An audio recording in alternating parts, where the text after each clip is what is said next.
편한 뉴스는 시간과 사고는 물론 이후의 다양한 소식과 정보들로 여러분께서 궁금해하실 만한 내용과 뉴스를 통해 우리가 할 수 있는 실천들에 힘을 실을 수 있기를 소망하는 마음에 시작하게 되었습니다.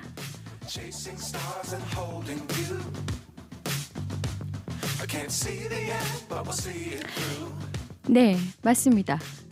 눈치채신 분들도 계시겠지만 이 내용은 제가 흐름에서 방을 열기 전 예약 살롱에 쓰는 내용을 옮겨왔습니다. 실천에 대해 잠깐 말씀드리고자 합니다. 알지라는 앱을 통해 해양 폐기물, 탄소 배출 규제, 탄소세와 탄소 국경세 등의 새로운 알미 있었다면 화상 환자 의료비 지원 캠페인 병원과 가까운 보금자리라는 제목의 소아 백혈병 환자 돕기, 개구리의 사다리 만들기 등 다양한 크고 작은 곳에 조금씩 기부를 하고 있습니다.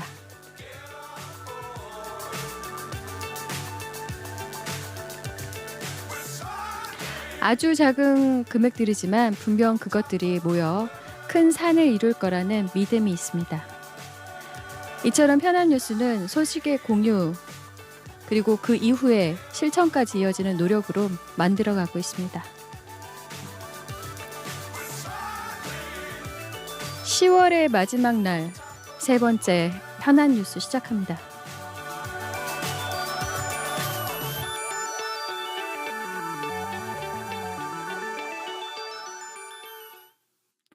안녕하세요. 블랙커피입니다. 고양이님, 퓨님, 이봄님 평안하시죠? 안녕하세요. 인사합시다. 네, 인사. 안녕하세요. 네, 안녕하세요. 하트가 막 이렇게 막 올라가고 있네요. 반갑습니다. 한 주 잘 보내셨어요? 이제 시작인데요. 일단 지금까지는 잘 지내고 있습니다. 네. 화요일이 시작이군요. 네, 네. 감사합니다. 답변 감사합니다. 바로 시작하죠. 고양이님 오늘 첫 번째 소식입니다. 말씀해 주시죠. 네, 첫 번째 소식은 헤럴드 경제에서 10월 28일에 김지현 기자가 작성한 뉴스입니다. 제목은 내년 물량 다 팔았다. SK하이닉스의 이유 있는 자신감, 돌풍 예고라는 기사입니다. 이런 제목을 하고 있습니다. 자, 본문 읽겠습니다.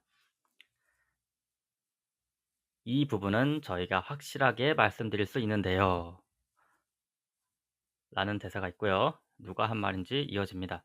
최근 진행된 SK하이닉스 3분기 실적 발표 컨퍼런스 콜, 박명수 SK하이닉스 디램 마케팅 담당 부사장이 회사의 HBM, 하이 밴드위드 메모리 기술 경쟁력을 설명하기에 앞서 대뜸 확실하게 말할 수 있다는 단언을 했다. 투자자들을 상대로 조심스럽고 애매모호한 표현이 난무하는 통상의 컨퍼런스 콜에서 볼 수 없는 한마디였다. 그는 HBM3 시장이 개화할 것으로 보고 있는데 HBM3처럼 시장 선도가 가능하냐는 한동희 SK증권연구원 질문에 SK하이닉스의 기술 경쟁력이 삼성전자나 마이크론보다 우위에 있다는 점을 짚고 넘어가며 내년에 이어 그 다음 해에도 관련 시장 주도권을 SK하이닉스가 선도해 나갈 것이라는 관측을 자신 있게 내놓았다. 박 부사장은 HBM 수요가 급증하면서 내년 생산분까지 솔드아웃 됐고 앞으로도 가파른 성장세를 보일 것이라고 말했다. 이어 고객들의 추가 수요 논의도 들어오고 있어 수요 기반 관점에서 확실한 가시성을 갖고 있다고 말씀드릴 수 있다며 고객이나 시장 관계자들의 이야기에 따르면 SK하이닉스의 HBM3E 캐파 점유율이 압도적으로 높은 것으로 이해하고 있다고 덧붙였다. 최근 HBM 시장은 인공지능 붐의 그야말로 화랑새다. 글로벌 반도체 기업 최초로 시가총액 1조 달러, 약 1,300조 원을 넘어선 기업인 엔비디아가 만드는 최고 성능 그래픽 처리 장치에 SK하이닉스가 만드는 HBM3가 독점 탑재되고 있다. 시장에선 HBM이 향후 5년간 연평균 60에서 80% 성장할 것으로 보고 있다. HBM 시장은 D램 전체 기준으로 지난해 1% 미만이었지만 올해 5% 수준으로 올라섰고 내년에는 최소 10% 중후반 정도로 성장할 전망이다. 메모리 반도체 사업만 하며 반도체 하락 사이클에 좌우됐던 SK하이닉스에는 그야말로 단비 같은 시장이 열렸다는 평가다. 박 사장은 이미 HBM 시장의 주요 공급자로서 2025년 신제품 논의까지 진행되고 있다는 점을 밝혔다.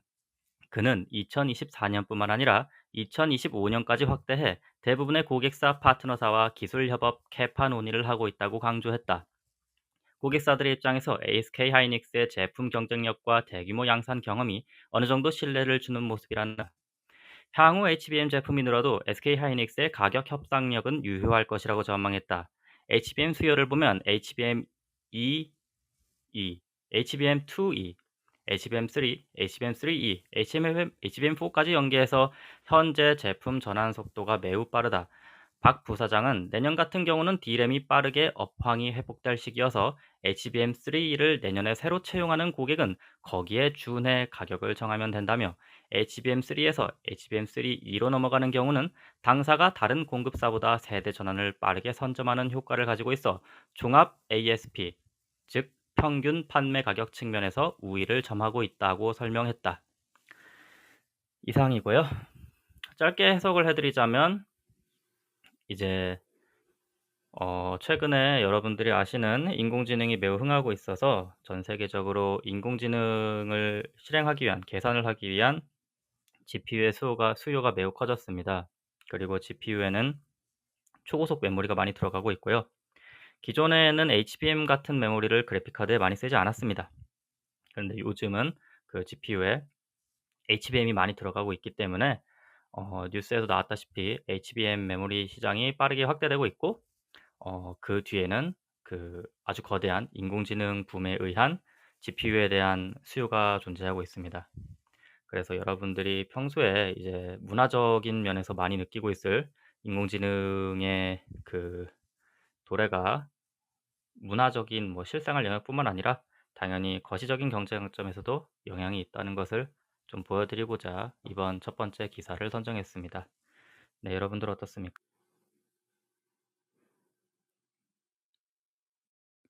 시장의 발달 이쪽 분야에 왜냐 AI 때문에 그 말씀이신 거잖아요.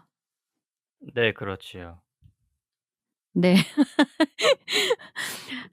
아마 그 관심 있으신 분들이 아니면은 좀 기사 자체는 좀 어려울 것 같긴 한데 그럼에도 불구하고 요새 AI에 대해서 사람들이 많은 관심을 갖고 한동안 정말 사람들 하루에 그 챗 GPT에 대해서 얘기를 무수히 많이 들었던 것 같아요. 근데 어 마치 이제 일단락 약간의 이렇게 주춤하는 관심도 그랬다가 최근에 뭐 "새로운 직종이 생겼다. AI 덕분에." 뭐 뭐라 그럴까요? 기사라고 해야 되나? 기사와 더불어서 다른 이제 정보들을 많이 접하는데 이 뉴스를 가지고 오시고 들여다 보니 확실히 그러면 이쪽 관련돼 가지고 네 뭐 새로운 일자리라든가 뭐 새로운 기술에 대해서 그러면 이 부분은 예전에 우리나라가 반도체를 수출했듯이 뭔가에 더 이렇게 '획기적인 것들이 있을까?'라는 궁금함이 생기더라고요. 어 뭐 기사의 내용에는 좋은 말만 잔뜩 이렇게 써져 있었기 때문에 저는 사실 이쪽 관련해 가지고 문외한이기 때문에 잘 모릅니다만 어쨌든 '아 그러면은 저쪽 관련돼서 희망이 있구나.' 정도로 받아들이면 되지 않을까. 네 무엇보다 그것은 그것이고 제가 기사를 듣다가 보니까 고양이님께서 그 HBM2의 2를 하시다가 다시 2의 2로 바꾸셨더라고요. 네, 저는 경상도 사람이 아니다 보니까 성조로 구별을 해줄 수가 없다는 생각이 들더라고요. 네. 그래서 그것을 찾아낸 제 스스로 굉장히 뿌듯해하고 있었습니다. 좀 쓸데없는 얘기 같긴 했는데 뭔가 그래도 열심히 들었다는 티가 좀 나지 않나요? 하여튼 감사합니다. 아, 매우 감사합니다. 네, 열심히 네. 들어주셨네요. 다른 분들 큐님, 이범님 혹시 이거 오늘 저는 삼성전자 관련해서 기사를 봤는데 이게 네. 전년도 대비해서는 조금 뭐 만회를 했지만 이번 3분기에도 적자가 1조 몇천억인 것 같더라고요. 그럼 삼성에서 오. 만드는 D램 반도체랑 SK 하이닉스에서 만드는 게 다른가? 똑같은 업계라면 SK는 되게 좀 긍정적이라고 다 팔았다 자랑을 하는데 삼성전자는 왜 이 모양인가? 설명을 좀. 아, 네. 그러니까 이제 같은 메모리 반도체는 맞는데 삼성과 하이닉스가 기존에 많이 만들고 있던 주력 상품은 일반적인 CPU용 메모리입니다. 음. 요런 메모리들은 근데 문제는 요즘 아시다시피 컴퓨터 시장이 그렇게 막 확장이 되거나 하는 시기가 아니기 때문에 매출이 증가하지 않습니다. 오히려 줄면 줄었지. 그런데 지금 하이닉스가 집중하는 건 GPU, 그러니까 GPU, 네, 그 그래픽 약간 처리 다른 장치. 종류의, 예. 그렇죠. 그런 다른 종류의 연산 장치에 쓰이는 메모리이고, 얘는 그 GPU라는 연상 장치가 요즘 인공지능이 너무 많이 필요해서 음. 이쪽 관련된 반도체 업체들이 엔비디아라든가 뉴스에 나온 대체적으로 좀 호황입니다. 그래서 음. 삼성과는 다르게 이쪽에 좀 더 집중을 하고 선점을 하고 있는 SK 하이닉스는 이제 이런 자랑스러운 기사를 낼 수 있다. 네, 그런 음. 이야기입니다. 그러면 지금 이게 10월 25 일자 기사인데 네. 이건희 회장은 메모리 반도체 1 등을 목표로 했고 지금 네. 이재용 회장은 시스템 반도체 1 등을 위한 대규모 파운드리 투자를 하고 있대요. 그러면 네. 음. 삼성전자를 지금 빼야 하는 시스템 반도체. 재용 님이 지금 시스템 시스템 반도체. 반도체 1 등을 목표로 잡고 대규모 투자를 하셨대요. 그런데 아하. 그 얘기는 들은 것 같아요. 그 S사의 주식은 그냥 가지고 있는 것이지 거기서 지금 무언가를 바라는 거는 순서가 아니다라는 말을 들었던 것 같거든요. 그러면 이런 기사랑 상관없이 재화의 행보는 상관 쓰지 말고 그냥 갖고 있어라. 본인 거 아니라고 막말하 그렇긴 하죠. 저는 없습니다. 그 지금 시스템 반도체는 메모리 반도체에 대비해서 이제 GPU나 CPU 쪽 반도체를 얘기하는 건데요. 제가 기사를 좀 보니까. 근데 이제 아까 하이닉스가 뭐 메모리를 만들어서 엔비디아한테 팔 수 있다, 뭐 이런 얘기를 했지만 음음. 실제로 엔비디아가 그걸 메모리를 사는 이유는 자기들이 GPU를 만들 수 있기 때문이거든요. 당연히 성능이 음. 제일 좋은 GPU를 만들 수 있기 때문이라서 삼성이 이런 그 비메모리 반도체라고 하죠. 그러니까 흔히 이런 GPU나 CPU를 만드는 것 자체는 이제 필요한 전략이기는 합니다. 왜냐하면 지금 아시다시피 삼성의 반도체가 CPU가 애플이라든가 뭐 스냅드래곤을 만드는 다른 회사에 비해서 좋지 않기 때문에 성능이 떨어져서 좀 경쟁이 안 되고 있거든요. 네. 그런 의미에서 삼성이 어차피 메모리는 잘하고 있으니까 시스템 반도체를 음. 하겠다라고 하는 전략은 약점을 보완한다는 의미에서는 괜찮은 것 같습니다. 조금 안심이 됩니다. 우시는 거 보니까 좀 많이 있으시군요. 네. 죄송합니다. 뭐든지 타이밍 같습니다. 코로나 때 난리도 아니었잖아요. 뭐 가격이 막 10배 이상 오른 적도 있었다고 들었던 것 같은데 저희가 이것을 가지고서 당장 어떻게 하고 할 수 있는 거는 가지고 계신 그 주식 그리고 그것에 대해서 소식을 가지고 예측할 수 있는 정도인데 앞으로 이쪽 관련돼 가지고 당분간은 좀 '전망이 꾸준히 올라가지 않을까.'라는 정도의 상상을 할 수 있을 것 같다는 생각이 들거든요. 일단은 이 정도로 하고 고객님 2개 준비하셨죠? 네. 오늘 하나를 더 준비해 네. 잘 듣겠습니다.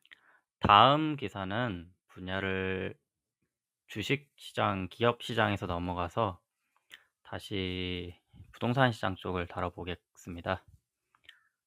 네. 더 중앙일보의 기자이고 오효정 기자가 10월 30일 어제 저녁에 발행한 뉴스입니다. 제목은 소상공인 은행 종노릇이라고 말하는 윤 대통령 한숨에 은행주 일제히 내림세라고 되어 있습니다. 본문 읽겠습니다. 올해 초 은행들의 막대한 성과금 지급을 돈잔치에 비유한 윤석열 대통령이 또다시 종노릇이라는 표현을 써가며 은행권에 대해 비판의 수위를 높였다. 윤 대통령은 30일 오전 열린 국무회의에서 고금리로 어려운 소상공인 자영업자들께서는 죽도록 일해서 번 돈을 고스란히 대출 원리금 상환에 갖다 바치는 현실에 마치 은행에 종노릇을 하는 것 같다며 깊은 한숨을 쉬셨다고 말했다. 음, 여러분 죄송한데 이게 이해가 어려운 게 기자가 자기 말을 이상하게 기자가 기사를 이상하게 적었습니다. 네. 윤 대통령이 깊은 한숨을 쉬셨다고 말했다는데 자기 자신에 대해서 한숨을 쉬었다고 하진 않는데 기사가 이렇습니다, 여러분. 계속 읽겠습니다. 이날 윤 대통령의 강도 높은 은행 비판 발언은 지난주 5대 금융지주의 실적 발표가 완료된 가운데 나왔다. KB국민, 신한, 하나, 우리, NH농협 등 5대 금융지주는 올해 3분기까지 16조 원에 달하는 당기순이익을 올려 지난해에 이어 올해도 사상 최대 실적을 예고한 상태다.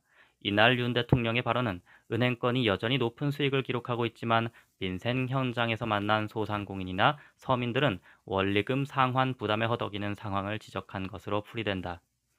이에 은행권의 고통 분담을 요구하는 목소리가 점점 커질 것으로 예상된다.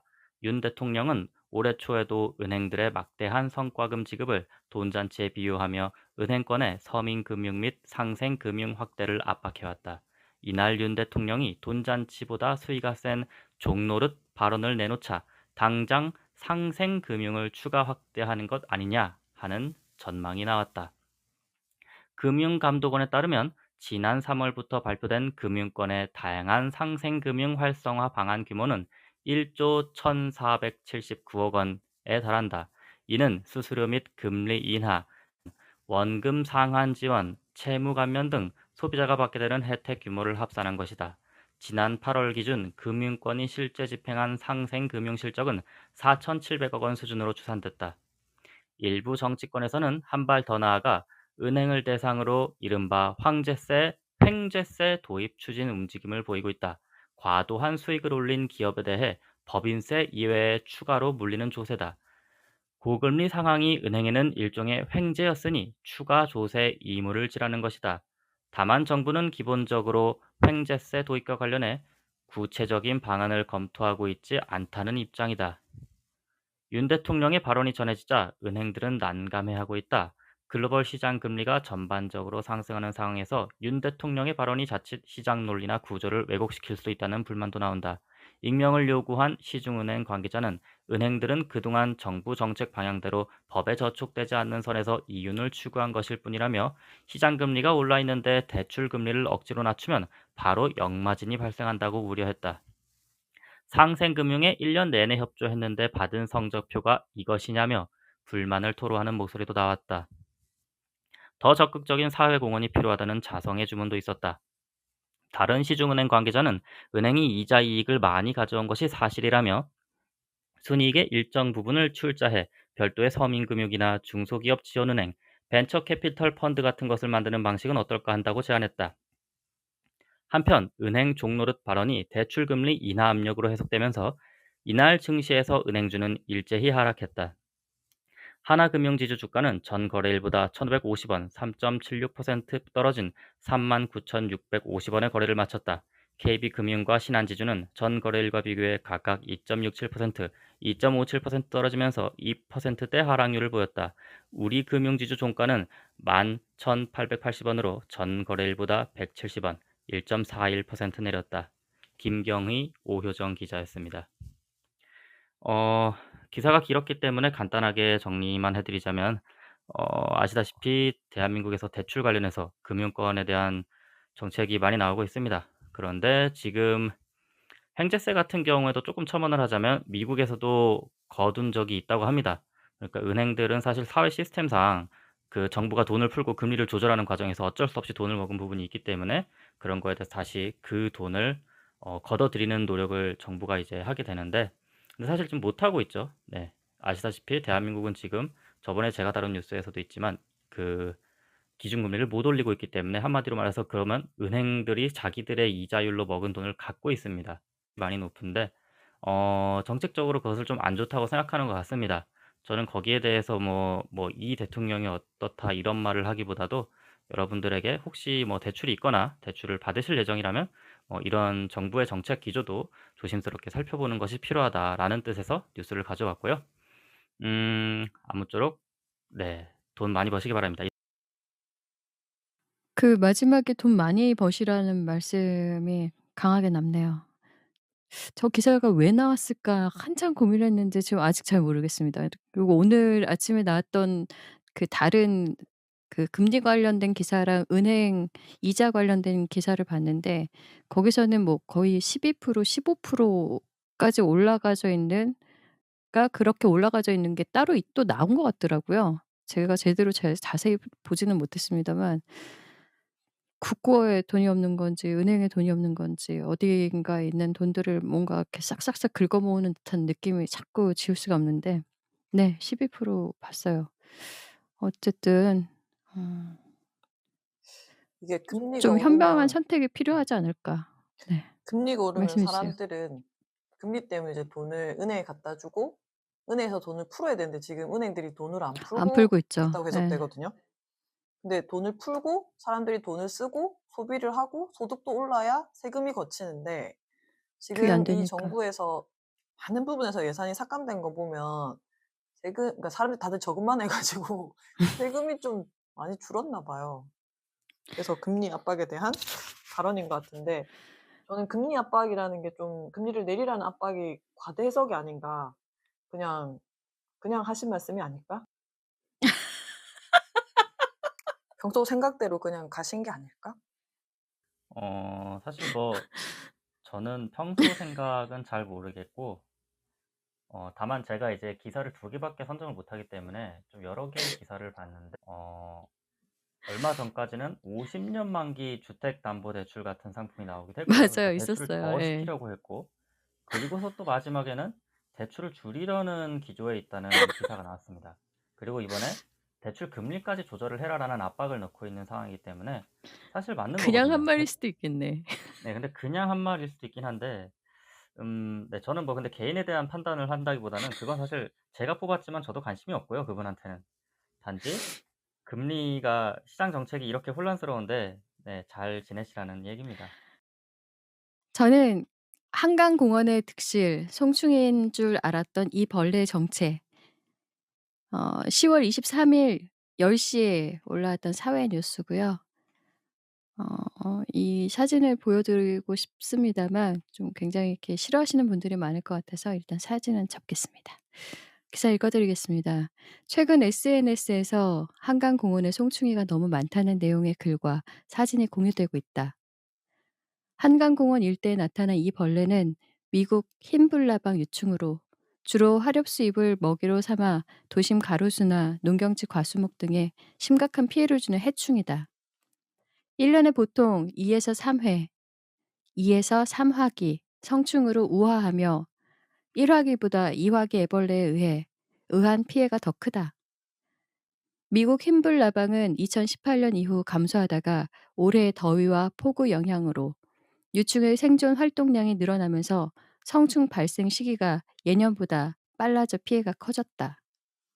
전문가들은 올해 가을 온도가 예년보다 1에서 2도 올라가면서 미국 흰나방 유충 2세대 성충이 낳은 알에서 부화한 3세대까지 성충이 되는 비율이 늘어났다고 추정했다.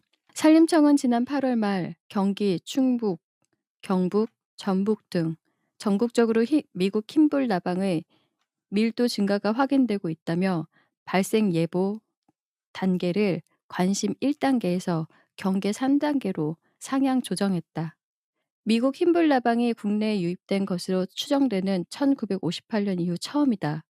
미국 흰불 나방 유충 방제는 쉽지 않은 상황이다. 화렵수 잎에서 알을 무더기로 낳고 벌레집 안에 숨어 활동하는 종 특성 때문이다. 특히 한강공원의 경우 상수도 보호구역으로 지정돼 있어 살충제 등 화학약품은 사용할 수 없다는 점도 문제다. 미래 한강본부 녹지관리과 담당자는 고압 살수로 해충을 떨어뜨린 뒤 정리하는 방법을 주로 사용하고 있다며 그러다 보니 떨어져도 다시 나무 위로 기어 올라가거나 옆으로 이동하기 때문에 완전한 방제는 어렵다고 말했다. 김민중 국립산림과학원 산림병해충연구과 박사는 산림청 조사 결과 미국 흰불나방 유충으로 인한 피해율이 지난해 12%에서 올해 27에서 28%로 배 이상 증가했다며 올해 유충이 많이 나올 경우 내년에도 많이 발생할 위험이 있어 경계로 발생 예보 단계를 높이는 조치를 취했다고 밝혔다. YTN의 최가영 기자님의 뉴스였습니다. 동물과 식물들 우리가 외로종이라고 부르는 것들이 뒤섞여 해를 끼친다는 소식을 종종 듣게 됩니다. 최근 다른 뉴스에서 나왔던 집의 목재를 모두 갉아먹은 흰개미나 잎을 갉아먹은 노랑 알락 하늘소, 그리고 다른 동물로 뉴트리아나 베스 등 다양한 동식물들로 인하여 생태계 교란이 일어나며 점점 사라지는 것들이 생기기도 합니다. 얽히고 설킨 세계 무역과 편리, 절차들, 그 안에서 섞이고 얽힐 수밖에 없는 어 것은 어쩔 수 없는 수순이 아닐지 싶습니다. 개체수로 인하여 일시방편 같은 약이나 포획 등의 방법들이 실효를 잘 따져서 잘 관리될 수 있기를 희망해 봅니다. 절대 쉽지 않겠죠. 그 무차별적인 포획이나 살상 등으로 거기서 오는 2 차, 3차 피해가 생기는 게 아닐지 사실 조금 우려가 됩니다. 예, 저는 그러한 마음에서 이 기사를 가지고 왔고요. 네, 참 이 해로운 벌레라는 생각이 들고 저거를 저거를 먹는 동물이 좀 생기면 줄어들지 않을까 하는 희망을 좀 가져봅니다. 네. 왜 그 두꺼비라든가 뭐 황소개구리 같은 거라든가 뭐 베스 같은 거 처음 들어왔을 때도 난리 쳤지만 결국 정리가 됐으니까 이것도 그렇게 되지 않을까 하는 희망 가져봅니다. 부모님, 이부님. 저는 이 기사 보면서 메뚜기 때 네. 공포랄까요? 미국이나 음. 그 되게 어디더라? 인도인가? 하여튼 되게 그런 곡물 많이 생산하는 지역에 메뚜기 떼가 엄청 그 확 쓸고 지나가면 자기 몸무게의 30배를 먹기 때문에 이 메뚜기가 만 마리가 떼를 지어서 이동하면 지나간 자리에 남는 식물이 아무것도 없다고 해요. 음. 옥수수가 됐든 그게 뭐 쌀이 됐든 그것처럼 뭐 미국 무슨 흰불나방 유충이 화렵수 잎을 먹어서 결국은 나무를 고사시키게 되는데 그쵸. 이게 뭐 악어처럼 큰 거면 우리가 이렇게 사람을 대 가지고 잡을 수도 있고 뭐 이렇게 할 수 있는데 유충 뭐 2cm 이게 뭐 고압살수 정도지 다시 기어 올라가면 어쩔 수 없고 약 같은 걸 뿌리면 나무가 또 죽으니까 어쩔 수 없고 되게 좀 끔찍하다는 생각했거든요. 그래서 이게 기후 변화 때문이면 뭐 어떻게 해야 되지? 이러다 정말 저걸 잡아먹는 고양이님은 잡아먹는 생물이 나타나야 된다고 했는데 '인간이 제일 잘 잡아먹을 수 있지 않을까.' 그런 생각하면서 조금 공상 과학 영화 한 편 몇 년 전에 중국의 한쪽 지방에서 그 메뚜기 떼가 출몰을 했는데 옥수수 가격이 그에 달라졌던 기억이 납니다. 싹 털어갔다고 하더라고요. 엄청나게 많이. 예. 그래서 그해 중국산 옥수수는 그래도 비교적 저렴하게 저희가 이 사시사철 이렇게 접할 수 있었는데, 그러면서 옥수수 가격이 1년 내내 올랐던 적이 있었거든요. 그 옥수수 때문에 잠시 네, 막 불이 올라오고 있고요. 댓글을 좀 보겠습니다. 1년 전인가 한번 감사원발로 압박 좀 했는데 그때 금리 내리긴 했어요. 아까 금리 관련되어서 말씀해 주신 것 같고, 복지 R&D 성폭력 피해자원, 피해 지원 등 수천억, 그쵸. 어디 갔을까요? 그 약속은 하늘로. 그리고 한강에 불나방이 나와서 그나마 다행일지도 몰라요. 악어가 나오면 악어가 나오면 네. 그리고 잡기 쉬운 악어가 나올 수도. 어 도마뱀이 요새 자주 출몰한다는 건 봤습니다. 그 쪼끔 더 아랫지방 내려가야지 도마뱀이 나왔었는데 요새는 도마뱀이 종종 보이더라고요, 저희 동네에서도. 그리고 옥수수 털렸네. 네. 정력제라고 가짜 뉴스를 만들면 아, 한강 가자고요? 도마뱀 조그만 친구들은 귀여워요. 아, 네. 감사합니다. 댓글 감사드리고요. 다음 넘어가겠습니다. 그다음 기사는 자, 세 번째가 푸님의 기사군요. 네. 저는 요즘에 굉장히 재밌는 드라마를 보고 있거든요. 드라마 같죠? 드라마가 엄청 재밌어요. 저는 맨 처음에 백마탄 왕자님의 신데렐라 스토리인 줄 알았는데 점점 막장으로 치닫고 있는 아임 실내 이야기를 한번 해보겠습니다. 신뢰가 아니라 신뢰를 해버렸죠. 자, 그 전청조와 그 전 국가대표 선수 남현희 씨 이야기인데요. 투자 사기 남현희 전청조 서로 탓 폭로전. 결혼 투자 사기부터 재벌 사칭 등 논란에 둘러싸인 남현희 씨와 전청조 씨가 폭로전을 시작했다. 포문은 남 씨가 열었다. 인터뷰에서 투자 사기와 재벌 사칭 등을 모르고 있었고 고가의 선물도 받지 않으려고 했다는 입장을 전했다. 전 씨와 성관계 이야기야 그 시한부 임신설까지 꺼내며 억울함을 호소했다. 똑같은 당일 오후가 되자 전 씨가 가세했다. 투자 진행부터 자신이 여성이라는 점까지 모두 남 씨가 알고 있었다는 내용이었다. 남 씨는 피해자임을, 전 씨는 짜고 했다는 입장인데 두 사람의 진실 공방을 떠나서 실제 투자 사기는 발생했고 피해자들은 수사를 요청했다. 송파 경찰서는 종전 사기미수 고발 사건과 병합해 수사 중이다. 현재까지 알려진 피해 금액은 10억 원이 넘는다. 입니다. 이게 일단 여기 이제 기사를 글로벌 뉴스인가? 아무튼 그곳에 있는 그 김동현 기자라는 분이 썼고요. 이게 지금 계속 그 눈만 감았다 뜨면은 계속 기사가 추가가 돼요. 그래서 제가 여기에서 조금 더 추가적인 소식들을 들고 왔는데 이 이후에 전청조 씨가 밀항을 시도했다는 이야기들이 디스패치를 통해서 보도가 된 적이 있어요. 근데 이걸 실패하고 친척집에서 지금 체포가 되어서 갔다고 합니다. 그리고 조금 전에 그 남현이가 전청조를 또 고소한 것이 속보로 떴었고요. 그리고 이제 여기서 추가적으로 혹시 그 블랙커피님? 네. 네. 제가 이걸 조사하다가 그 엄청난 이야기를 알게 됐는데 전청조 씨가 남현희 씨 말고 이미 아내가 또 있었다는 거 알고 계십니까? 아니요. 몰랐어요. 이미 여자 또 결혼을 했더라고요. 이거는 그 뇌피셜이 아니라 정말로 진짜요? 예, 맞아요. 네, 결혼 사진이 떡하니 떠 있습니다.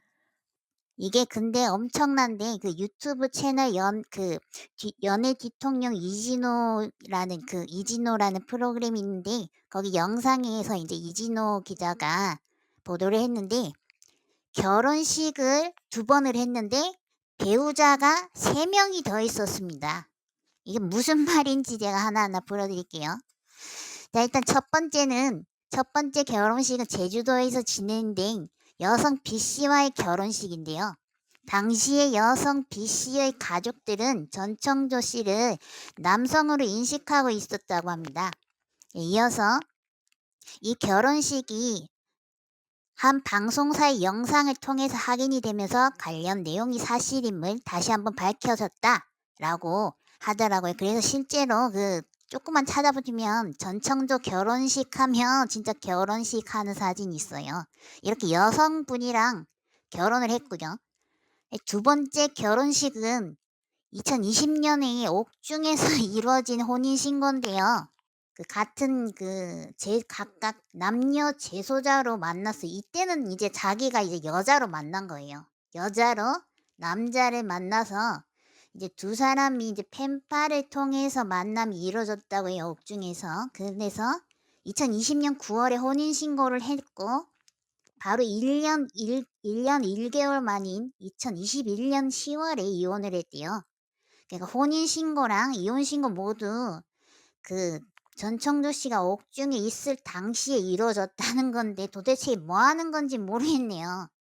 아무튼 근데 여기서 더 충격적인 게 지금 한 명이 더 남아 있잖아요.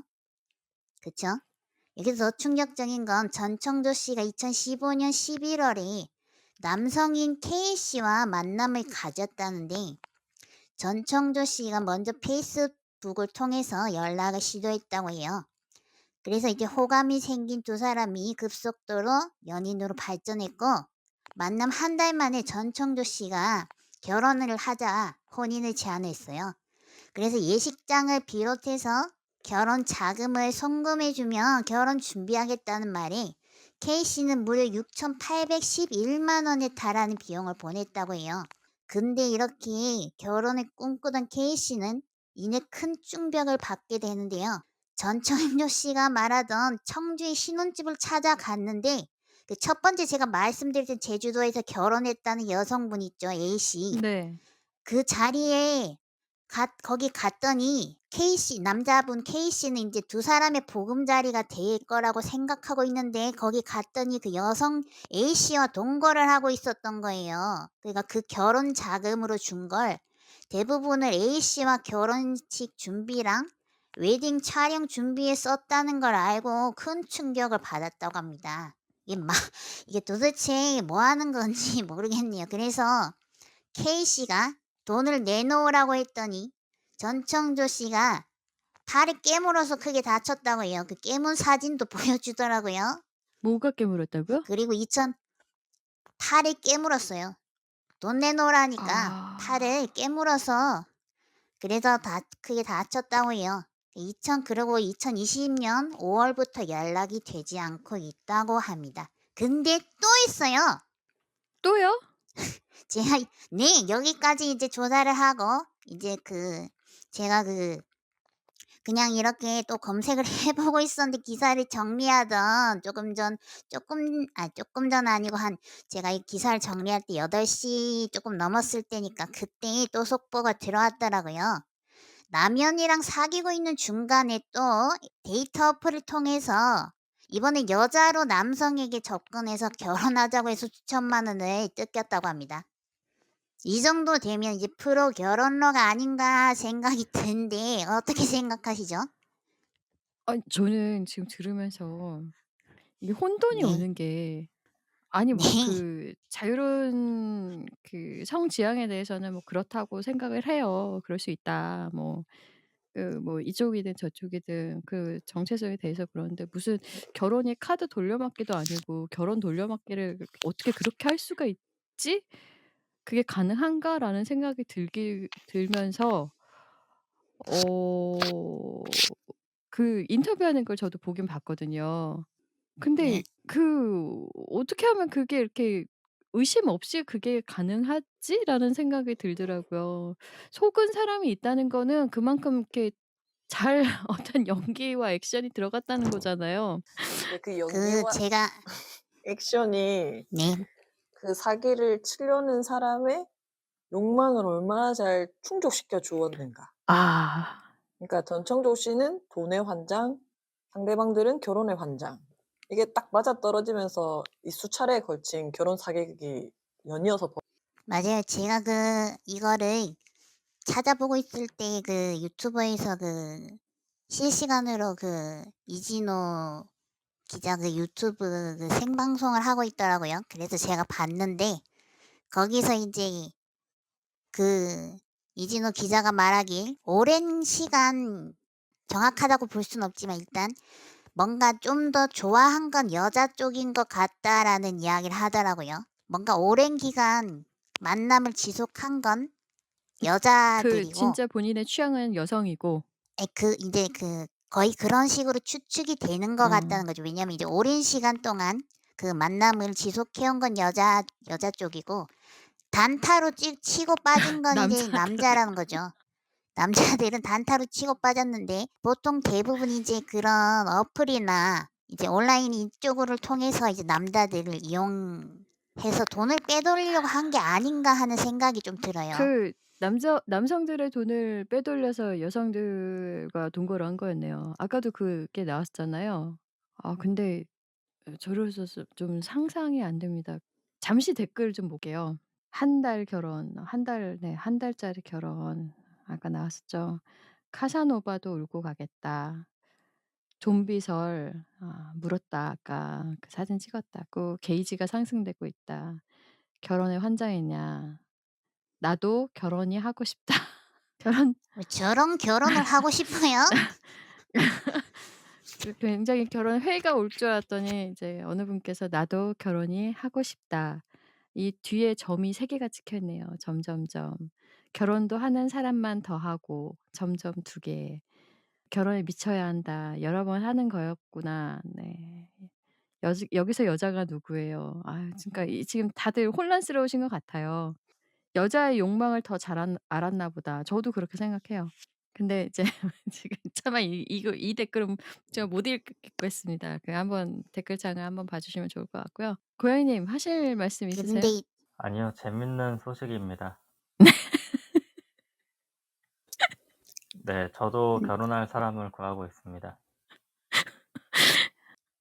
일단 파라다이스 혼외자 뭐 이런 거를 하면 조심하세요. 다음 생에 그럼 혼외자로 태어나면 바로 결혼이야? 일단 혼외자가 돼야 되는데 저희 아버지가 저를 네 적통으로 낳으셔 갖고 아쉽네요. 재벌이라도 그런 아이 네 넘기겠습니다. 네 재벌이라도 그런 점점점 네 싫어요. 아 그러니깐요. 이야기를 들어보니까 일단은 돈을 좀 가진 음. 사람들한테 일단 여자든 남자든 접근을 좀 했던 것 같아요. 근데 궁금한 건 감옥에서 교도소에서 결혼을 한 건 도대체 왜 했는가? 그건 정말 찐사랑이었을까? 제가 취재하면서 이런 생각을 좀 했거든요. 연쇄살인마랑 결혼한 일반 여자들이 또 있잖아요. 감옥에 있는데 죄수와 결혼하는 사람들이 있더라고요. 어떤 심리인지는 잘 모르겠습니다. 어떤 심리인지 정말 모르겠습니다. 나쁜 사람들에게만 끌리는 사람들이 어떤 유형들이 있는지는 모르겠는데 있으니까 그렇게 하는 거겠죠. 그러나 어떤 마음인지는 정말 모르겠습니다. 자, 네. 이 기사는 균 네. 제정신을 차리고 살자. 누가 일론 머스크 혼의 자식이라고 하면서 오면 조심하세요. 인제 수법이 바뀌었을 거니까. 국내는 금방 발칵이 되니까 해외로 오케이 인제 해외로 파라다이스 돌리시니까. 말고 뭐 없거든요. 짤막하게 이야기하면 파라다이스 호텔 그걸로 속이는 이유가 뭔지 아세요? 다른 재벌 기업도 많은데. 왜요? 파라다이스 다른 곳 같은 경우에는 그런 재정이나 이런 게 투명하게 공개가 되기 때문에 그런 걸 속이는 게 쉽지가 않대요. 음. 뭐 혼외자라든지 이런 것들이. 근데 인제 파라다이스 그룹은 이제 그런 여기 뭐지? 어둠의 카지노라든지 기업이라고 네네 쓰셨네요. 그런 어둠의 기업 이미지가 맞아요, 있으시네요. 맞아요. 카지노라든지 그런 해외 쪽 이런 걸 하다 보니까 음. 그런 것들이 완전히 인제 드러나지 않는 부분들이 있대요. 그래서 속이기가 굉장히 쉽다라고 하더라고요. 그런데 속는 분들도 너무나 어떠한 특정한 무엇에만 관심을 기울여서 그 주변의 것을 전혀 살피지 않은 게 아닌가 싶어요. 그러지 않고서야 어떻게 저렇게 뻔히 보이는데 "은둔형 기업이 돈 진짜 많아요."라고 네 또 댓글이 올라왔는데 허영심이 기본적으로 있다고 생각해요. 그러니깐요. 그 허영심과 아마 그걸 노린 것 같습니다. 나에게 있어서 무엇을 보고 이 사람이 접근을 했을 때 무엇이 먹힐지 정확하게 간파를 했기 때문에 되는 거겠죠. 2 번, 3번 이중원, 삼중원 앞뒤 안 가리고 무엇을 보고 결혼을 해야 될지 그 와중에 솔로이신 분들 응원합니다. 다 자 조심해라. 조심해라. 다른 분들 더 말씀하실 게 없으면 넘어갈까요? 다음 기사로. 아내와 2천에 50으로 신혼 시작했고 아내와 2천에 50으로 신혼 시작했고 결혼 반지 합쳐서 400,000원 안 하는데 전월세. 네네네. 그랬는데 그렇다. 너무 근데 그건 라떼 이야기일 수도 있다. 지금은 솔직히 그렇게 결혼 힘들어요. 그때는 환경이 다르잖아요. 오케이. 아무튼 뭐 여기도 전청조가 있다. 네? 댓글이 다 그대로 말씀드리지 못하고 옮겨 드리지 못해서 너무너무 괴롭습니다. 자 잠깐 중간 광고를 해야 될 것 같네요. 9시 화요일 9시 흐름에 오시면 나중에 유튜브로 들으시는 분을 위해서 잠깐 광고 들어가겠습니다.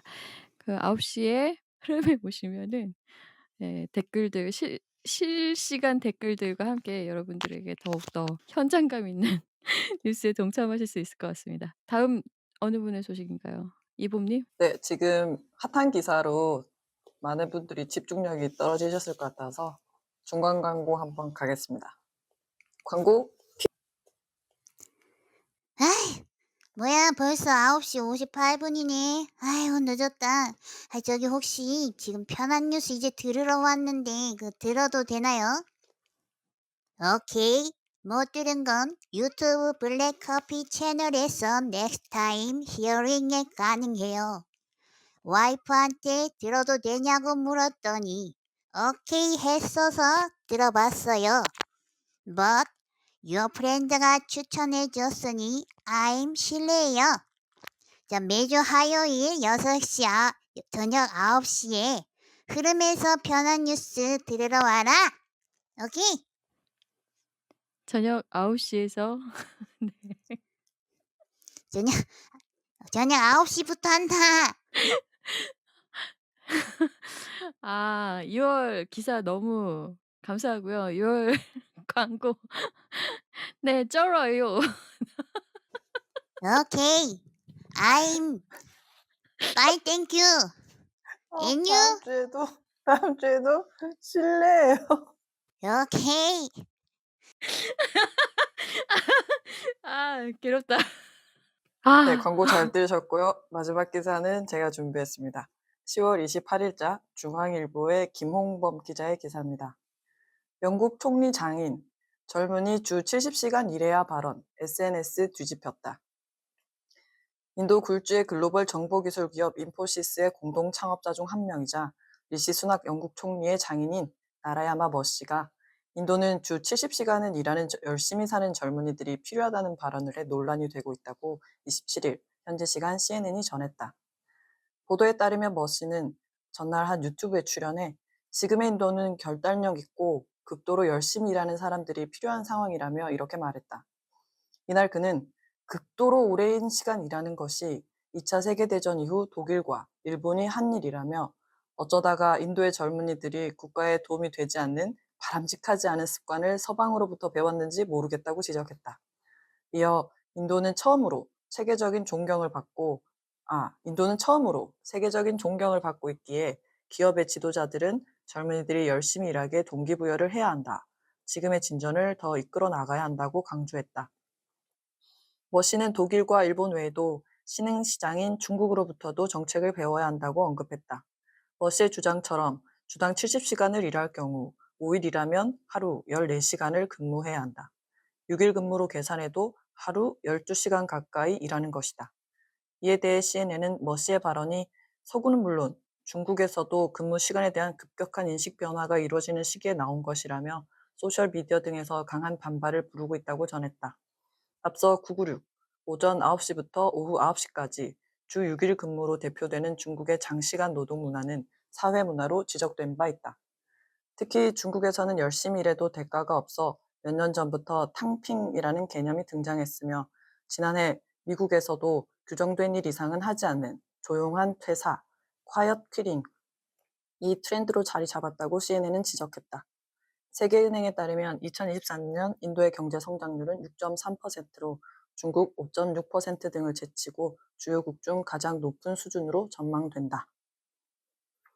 이 기사는 어떤 총리의 입장에서 오랜 시간 장기간 일하는, 열심히 일하는, 수명을 바치는 젊은이들이 국가 발전에 필요하다, 경제 성장을 계속 이끌어야 된다, 이런 발언이었고, 또 다른 기사로는 미국의 어떤 인플루언서가 회사에 취직을 했는데 주 5일 40시간을 일하고 나니 내가 친구를 만나거나 취미생활을 하거나 내 삶을 꾸릴 시간이 없다. 너무 힘들다.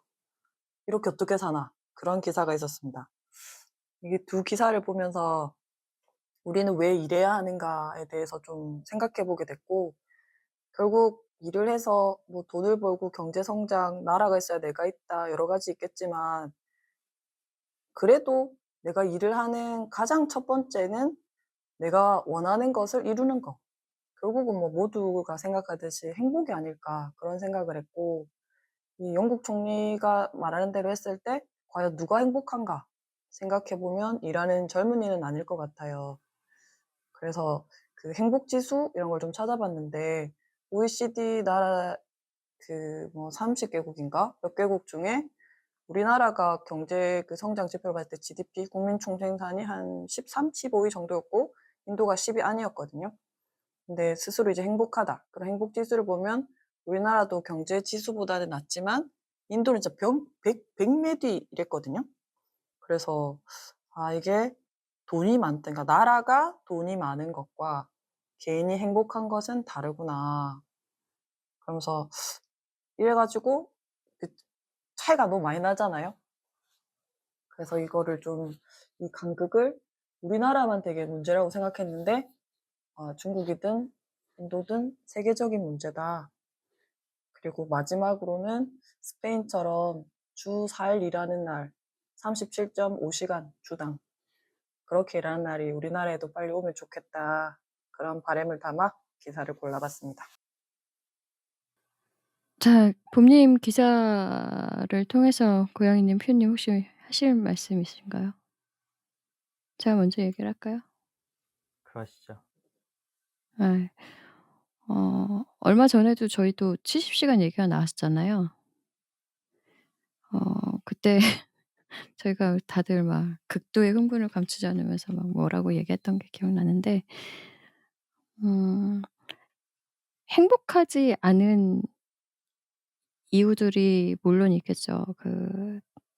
정말 일을 이렇게 나의 뭐라 그럴까요? 내가 발전하는 데 같이 일에 맞물려 사는 사람이면 12 시간이 뭐예요. 14 시간을 일하고 16 시간을 일을 한다고 하더라도 좋겠지만 그건 어디까지나 네 어디까지나인 것 같고요. 특히 이렇게 혼자서 무언가를 할 수 있는 것들을 가지고서 이야기하는 거는 좀 궁금하네요. 총리님은 70 시간 일하시나요? 우리나라에서 그 70 시간 일하신 분들은 70 시간 일할까요? 그 일을 하는 듯 마는 듯 하면 뭐 일주일에 70이 아니라 100시간도 할 그죠. 열심히 집중해서 할 수 있으면은 아니 외국에 누가 그 순방 예. 가는 비행기 안에 시간도 다 근무 시간으로 치면 뭐 70시간은 너끈하지 않 술 드시고. 저는 맨 처음에 저기도 라떼 아저씨가 있나 이 생각을 했는데 이런 생각이 들었어요. 인도의 너무 일 처리가 너무 느리니까 14시간을 해야 그 일 처리를 맞춰서 할 수 있기 때문에 저런 식으로 말을 하는 그럴 건가? 수도 있겠네요. 그럴 수도 있겠네. 생각하지 못했는데 네. 우리나라에서 우리나라 속도로 일하면 그럼 더 빨리 마칠 수 있을 것 같거든요. 오케이. 그런 생각이 들었다. 식사 시간 그리고 낮잠 자는 시간 뭐 기타 등등 다 그 안에 넣었나? 정말 궁금하네요. 무슨 생각을 가지고서 저렇게 얘기를 하지? 한 나라의 총리께서 저렇게 얘기를 하셨다니까. 하기사 뭐 우리나라도 그렇게 얘기할 문제가 아니군요. 이 부분은 좀 잘라야 되겠습니다. 오늘 자를 게 너무 많네.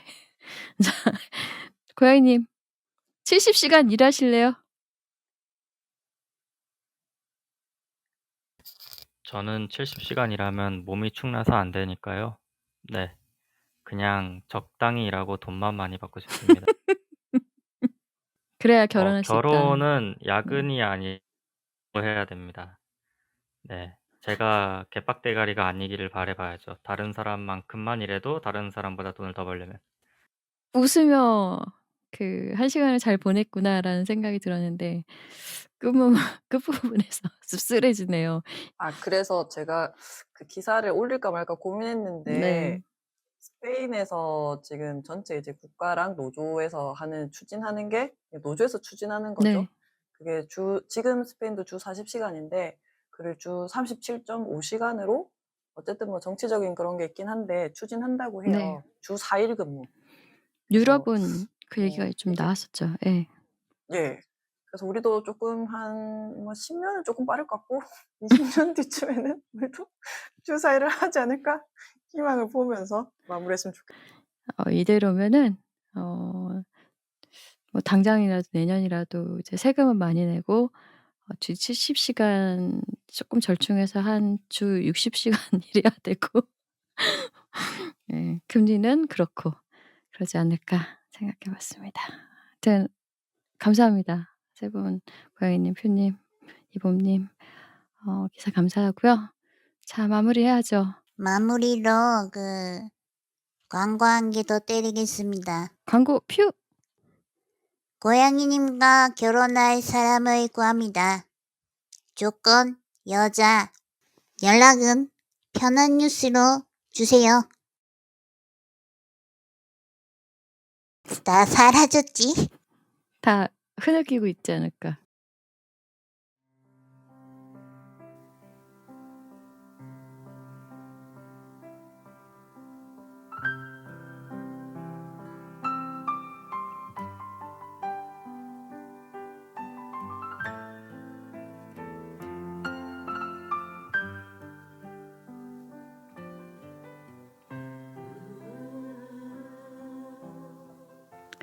이날이 되면 수많은 라디오 프로그램과 TV에서 이 노래가 나왔다고 합니다. 지금 나오는 노래는 바로 가수 이용 씨의 잊혀진 계절입니다. 네.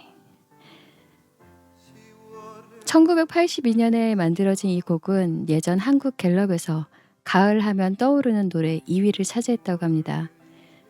서정적인 피아노의 전주와 우수에 찬 남녀 코러스의 화음으로 시작되는 곡은 10월의 마지막 밤, 헤어진 연인과의 이별을 추억하며 노래합니다.